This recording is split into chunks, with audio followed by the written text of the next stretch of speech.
The hostess frowned the moment he walked through the door. Faded jeans, worn leather jacket, and scuffed work boots. Not exactly the clientele this type of restaurant was used to. "Do you have a reservation?" the young man asked, his eyes scanning the old man's clothes with obvious disapproval. "No," the old man said quietly. "Just need a table for two."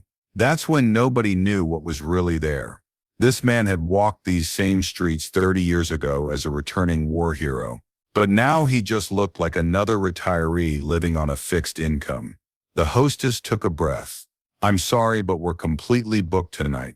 The restaurant was half empty. "Welcome to Silent Hero Stories. Before we continue this incredible story of hidden valor and what happens when someone finally recognizes who this old man really is, tell me in the comments what city you're watching from today. And if you believe stories like this deserve to be heard, hit that subscribe button. These silent heroes walk among us every single day. The Metropolitan sat in the heart of downtown Chicago, occupying the ground floor of a historic building that had been converted into one of the city's most upscale dining establishments. Crystal chandeliers hung from coffered ceilings. White linen tablecloths covered mahogany tables, and leather banquets lined the walls. The clientele usually consisted of well-dressed businessmen, jewelry-adorned society women, and the city's political elite. An average dinner bill could easily reach $200 per person. It was 7:30 p.m. on a quiet Tuesday evening in November. Only 4 tables were occupied out of the restaurant's capacity for 16. Leaving most of the dining room empty. Soft piano music drifted through the air, mixed with the gentle clinking of wine glasses and hushed conversations that created the restaurant's refined atmosphere. 74-year-old William Bill Patterson had taken the L train downtown and walked 3 blocks to reach the restaurant's front door. Living on his monthly Social Security check of $1,400 and a small military pension, today was different. It was his daughter's birthday, and he wanted to take her somewhere special. He'd saved $300 from his monthly budget for this dinner, money that usually went to groceries and utilities. His clothes weren't expensive, but they were clean. His 15-year-old Levi's had been washed and pressed, his leather jacket showed wear but was well maintained, and his work boots bore the scuffs of decades but were polished. The attention to detail was a holdover from his military days, when appearance mattered regardless of circumstances. When he pushed through the glass doors, he was immediately greeted by 26-year-old hostess manager Derek Collins. Derek had graduated from Northwestern University's hospitality management program and took pride in working at one of Chicago's premier dining establishments. The customers were typically wealthy, and the tips reflected their status. He'd learned to quickly assess potential diners. Bill's appearance was far from Derek's usual customer profile. He did a quick evaluation: old clothes, no expensive watch, generic boots, working-class hands. Probably didn't have much money, and definitely wouldn't be ordering the wine pairings or leaving a substantial tip. "Good evening. Do you have a reservation?" Derek asked, his tone professionally polite but noticeably cooler than usual. "No, I don't," Bill said calmly. "I was hoping to get a table for 2. My daughter's meeting me here." Derek glanced around the dining room. There were clearly open tables. Anyone could see that. But he doubted this old man could afford the kind of meal that would make the table worth seating. If he ordered just appetizers and water, it would hurt the evening's revenue per table. "I'm sorry, sir, but we're fully reserved tonight," Derek lied smoothly. "Perhaps you could try somewhere else."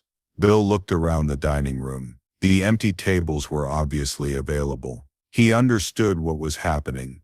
This wasn't his first experience with this kind of discrimination.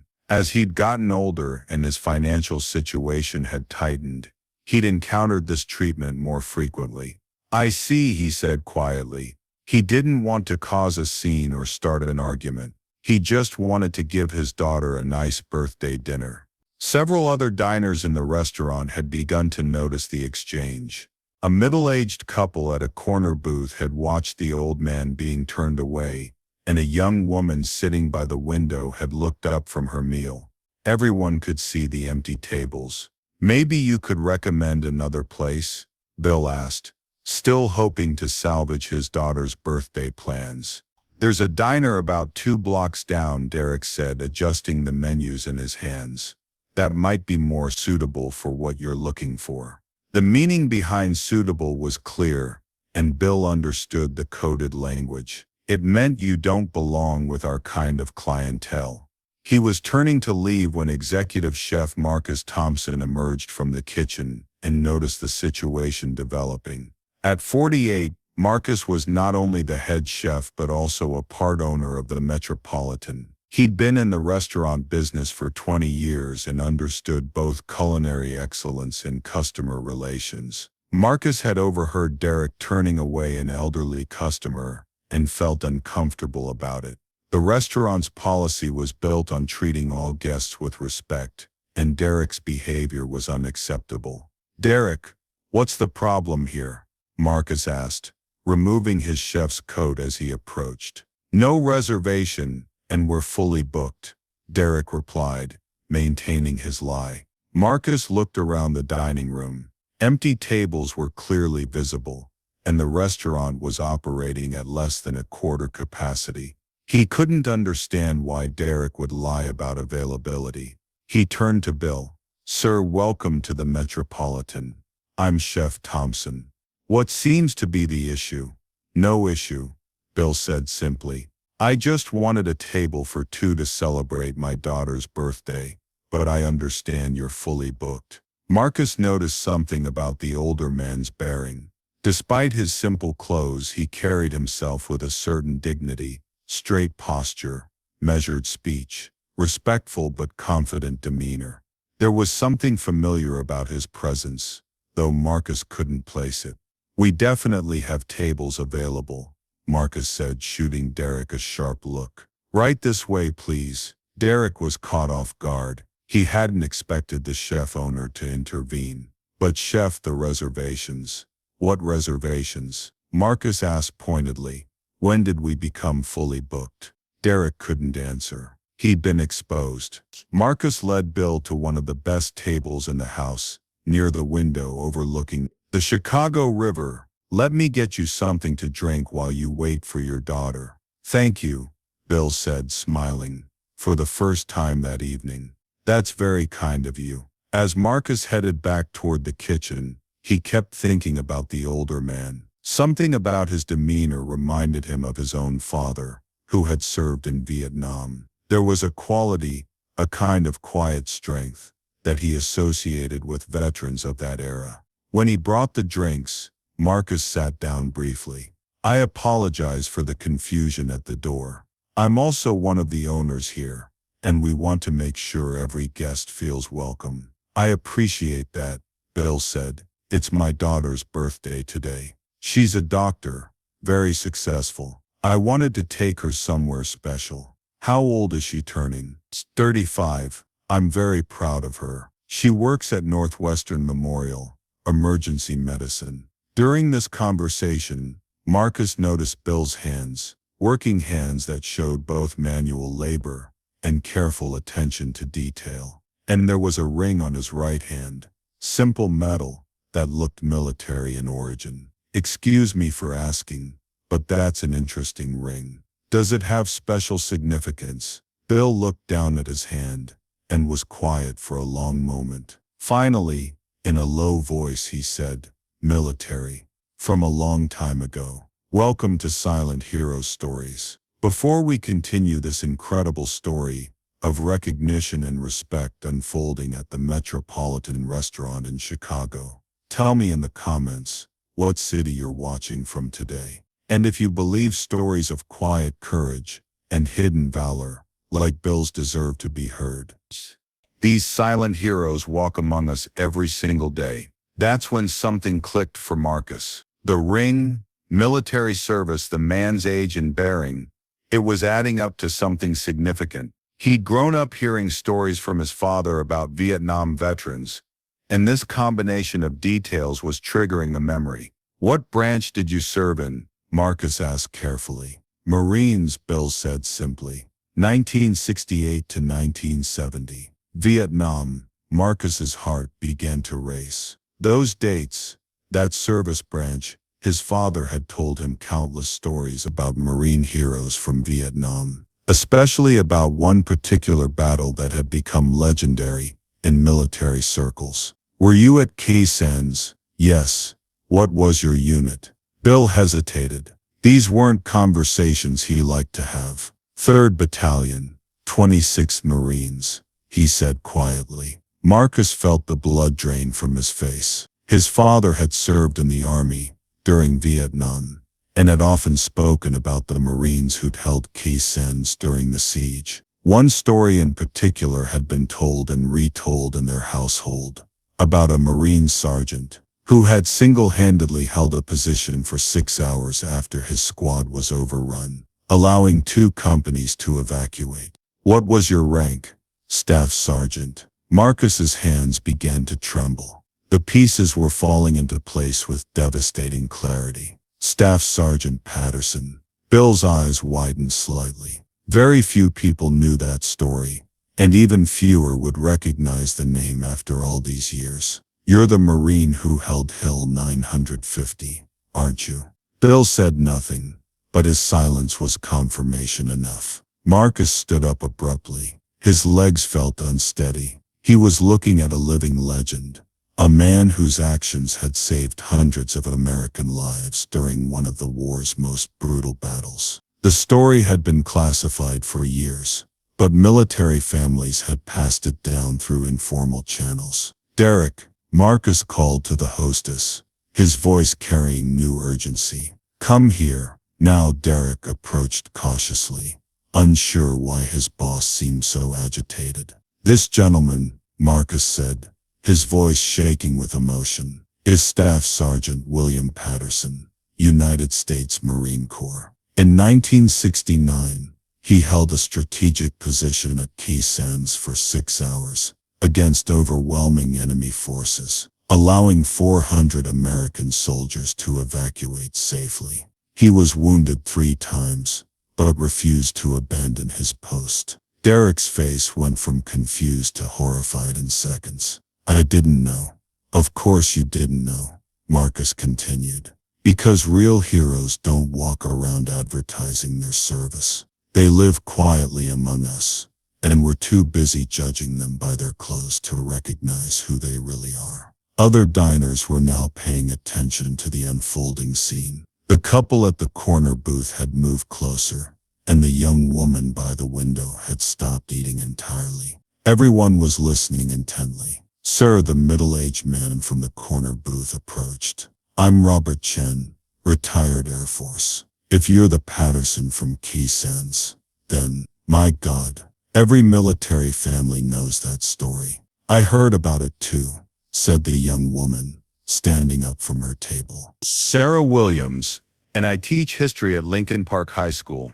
We study the Vietnam War, and your actions are mentioned in our curriculum as an example of extraordinary courage. Bill was visibly uncomfortable with the attention. Please, he said, that was a long time ago. I just did my job. No, sir, Marcus said firmly. You did much more than your job. You saved lives. You're a genuine American hero. Just then, Bill's daughter Jennifer arrived. She was 35, dressed in scrubs from her shift at the hospital, and immediately confused by the crowd of people around her father's table. Dad, what's going on? Nothing, sweetheart, Bill said. Just sit down. Let's order dinner. But Marcus wouldn't let it drop. He turned to Jennifer. Ma'am, are you Staff Sergeant Patterson's daughter? Yes, but he's not a staff sergeant anymore. He's been retired for decades. Do you know what your father did during the Vietnam War? Jennifer smiled. Dad never talks about it. Just says he served his country and did his duty. Because that's what real heroes do, Marcus said. But your father saved 400 American soldiers during the siege of Khe Sanh. He held a position alone for 6 hours against enemy attack, wounded multiple times, and refused to retreat. Jennifer looked at her father with new eyes. Dad, is this true? Bill was quiet for a long moment. There were a lot of brave men over there, Jenny. I wasn't special. Yes, you were, said Robert Chen. My father-in-law was one of the soldiers you saved. He talked about Sergeant Patterson until the day he died, called you the Marine who wouldn't quit. Marcus disappeared into the kitchen and returned with his entire staff. So chefs, line cooks, servers, and dishwashers. He'd quickly explain the situation to them. Everyone, Marcus announced. I want you to meet a real American hero. This is Staff Sergeant William Patterson, USMC, Vietnam veteran. Because of his courage, 400 American soldiers came home to their families. The kitchen staff, many of them immigrants, who deeply appreciated American freedom, spontaneously applauded. Several had tears in their eyes. Marcus prepared a special meal, off-menu items, perfectly prepared, with complimentary wine and dessert. When Bill tried to pay, Marcus refused. Sir, this meal is our honor. And from now on, the Metropolitan is your restaurant. You come here whenever you want. Derek approached the table, his face red with shame. Sir, I owe you the deepest apology. I was completely wrong, and I'm ashamed of how I treated you. Bill looked at the young man steadily. Son, you didn't know. But remember this, every person who walks through that door has a story. Some stories are bigger than others, but everyone deserves basic respect. How can I make this right? Derek asked. Treat the next person better, Bill said simply. That's all. As dinner progressed, other patrons approached to express their gratitude. A young soldier on leave from Fort Hood shook Bill's hand and said, Thank you for your service, Sergeant. You're the kind of Marine we aspire to be. An elderly woman named Dorothy stopped by their table. My husband served in Vietnam too, she said. Army, different unit. He always said the Marines at Khe Sanh were the toughest men he ever knew. Jennifer was overwhelmed. Dad, I had no idea. Why don't you ever talk about this? Because it's not about me, sweetheart. It was about bringing everyone home, and we did. But people should know. This story should be told. Maybe, Bill said quietly. But not for me. For all the men who didn't make it home. When they finished dinner, the entire restaurant staff lined up to thank Bill. Marcus presented him with a framed photo of the Metropolitan and a lifetime dining card. Sergeant Patterson, Marcus said, your family here now. As they left the restaurant, Jennifer walked arm in arm with her father. Dad, I'm so proud of you. Not just for what you did in Vietnam, but for how you've lived your life since. With dignity and humility. That's all any of us can do, Jenny. Live with dignity. The story of what happened at the Metropolitan spread quickly through Chicago's veteran community. Derek, profoundly changed by the experience, began volunteering at a veterans organization and treating every customer with genuine respect. Marcus framed the newspaper clippings about the Khe Sanh siege and hung them near the restaurant's entrance, with a small plaque reading, in honor of all who served quietly and with honor. Bill Patterson returned to his modest apartment that night, his daughter's birthday successfully celebrated, but he never spoke about the attention or recognition, because that's what real heroes do. They don't seek applause for doing their duty. But the impact of that evening rippled outward in ways Bill would never know. Derek learned to see past appearances and treat every person with dignity. The restaurant staff developed a deeper appreciation for the freedoms they enjoyed. The other diners went home with a renewed respect for the veterans in their communities. And Jennifer, she started asking her father more questions about his service, not for the drama or the glory, but to understand the man who had raised her with such quiet strength. Staff Sergeant William Patterson, USMC, continued to live his life the same way he always had, quietly, with dignity, serving others in small ways every day. Because true heroes don't retire from being heroes, they just find new ways to serve. So now I ask you, have you ever encountered someone like Staff Sergeant Patterson? Someone who served quietly, never seeking recognition, but whose story deserved to be told. Share their name in the comments. Tell us how they lived their quiet heroism. Because here at Silent Heroes Stories, we believe that the most powerful stories don't demand attention. They wait patiently for someone to notice. Thank you for watching. If this story moved you, share it, subscribe, and help us keep these voices alive. We'll see you in the next story. And until then, remember to look a little closer at the people around you. Because sometimes the most extraordinary heroes look like the most ordinary people.